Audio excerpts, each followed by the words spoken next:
কীভাবে button whole মেশিনে button ঘর করা হয় মনোযোগ দিয়ে।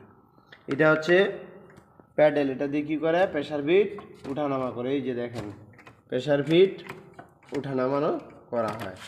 আর এটা হচ্ছে প্যাডেল, এই প্যাডেল দিয়ে কী হয় মেশিন চালনা করা হয় এটা দিয়ে। কারণ দেখেন কীভাবে বাটন হোল করা হয় বাটন হোল মেশিনে, এটা আজকে শিখব। এই যে মেশিন অন করলাম, তারপরে প্যাডেল দিয়ে প্রেসার ফিট উঠাইলাম।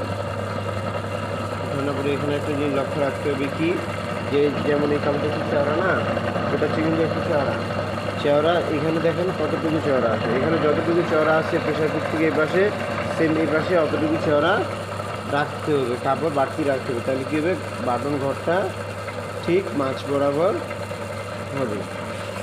এখন দেখিয়েন এখান থেকে পা আমি সরাই নেব। এখন এই যে এই প্যাডেল দিয়ে মেশিন চালানো, একবার চাপ দেবে, মাত্র একবার চাপ দিলেই আপনার বাটন হোল হয়ে যাবে।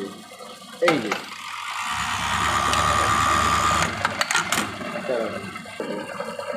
এখন প্যাডেল দিয়ে প্রেসার ফিট উঠাইলাম, উঠানোর পর ঠিক মিডিল বরাবর নিলাম, দুই পাশে প্রেসার ফিটের দুই পাশে সমান পরিমাণ কাপড় রাখলাম। এখন এই প্যাডেল দিয়ে একবার শুধু চাপ দিবে, একবার চাপ দিলেই বাটন ঘর হয়ে যাবে। এই যে বাটন ঘর হচ্ছে। আবার দেখুন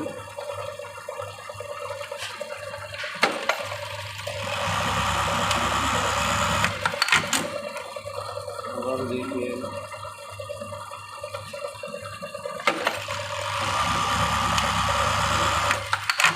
আবার প্রেসার ফিট উঠাইলাম।